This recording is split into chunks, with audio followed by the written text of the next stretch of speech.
আসসালামু আলাইকুম বন্ধুরা। কিভাবে ব্রয়লার মুরগি রান্না করলে কোনো গন্ধ আসবে না, সবাই খুব মজা করে আর তৃপ্তি সহকারে খাবে। আজকে সেই রেসিপিটাই দেখাবো। মাংসটাকে আগে থেকে ভালো করে ধুয়ে রেখেছি। এখানে দিয়ে দিব হাফ চামচ মরিচের গুঁড়ো, হাফ চামচ হলুদের গুঁড়ো আর স্বাদ মতন লবণ দিয়ে মেখে রেখে দিব 10 মিনিটের জন্য।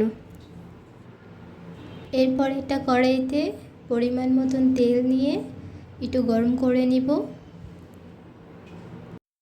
তেল গরম হয়ে গেলে এক এক করে মাংসগুলো দিয়ে দিব।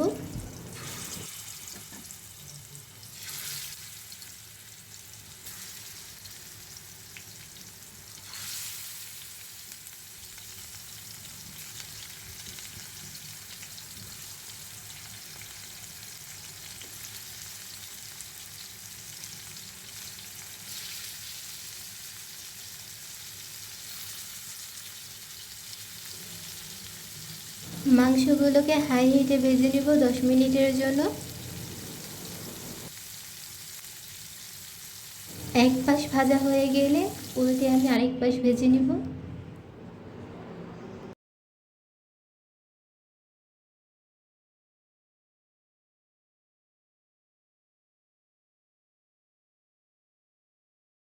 মাংসটা পুরোপুরি ভাজা হয়ে গেছে, এখন উঠিয়ে নিব।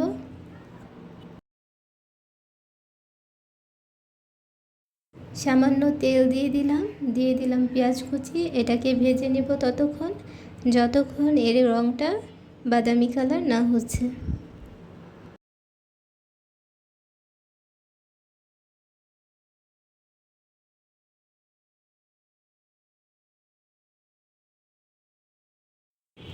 পেঁয়াজটা ভাজা হয়ে গেলে এই পর্যায়ে এসে গরম মশলা দিয়ে দিব।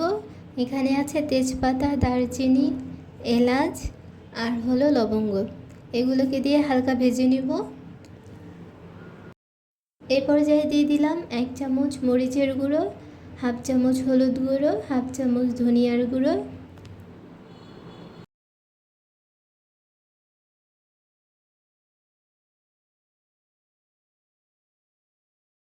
সব কিছুকে ভালো করে মিশিয়ে অল্প কিছুক্ষণ ভেজে নিব।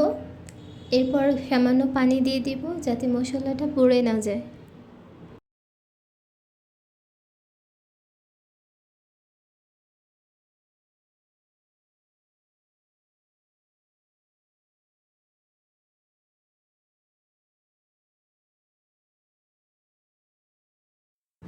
এটাকে কিছুক্ষণ কষিয়ে নিতে হবে। এই পর্যায়ে এসে দিয়ে দিলাম হাফ চামচ আদা বাটা, হাফ চামচ রসুন বাটা। এগুলোকে ভালো করে মিশিয়ে আর একটু কষিয়ে নিব। তারপরে দিয়ে দিব স্বাদ মতন লবণ।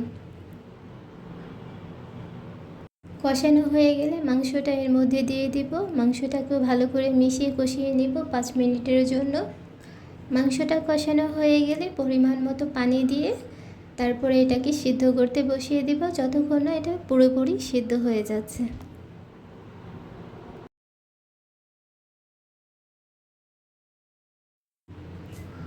প্রায় 15 মিনিট রেখেছিলাম। এখন পানি অনেকটাই শুকিয়ে গেছে। এটাকে আমি ভাজা ভাজা করব, তাই আরেকটু শুকিয়ে নিব। এ পর্যায়ে এসে হাফ চামচ ভাজা জিরের গুঁড়ো দিয়ে দিব।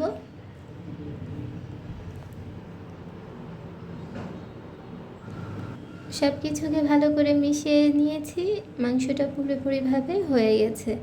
দেখতেই পাচ্ছ বন্ধুরা মাংসটা কতটা সুন্দর একটা কালার এসেছে, আর এটা খেতেও অনেক বেশি টেস্টি হয়েছে। এটাকে আর কিছুক্ষণ চুলায় রেখে দিব, তারপর এটাকে নামিয়ে নেব। বন্ধুরা, ব্রয়লার মুরগিটা এভাবে রান্না করলে একেবারেই গন্ধ আসবে না, আর যারা পছন্দ করেই না তারাও খেতে চাইবে। আর এভাবে রান্না করে এটা রুটির সাথে কিংবা গরম ভাতের সাথে খেতে খুব টেস্টি হয়। একবার ট্রাই করে দেখতে পারো, তোমাদেরও ভালো লাগবে।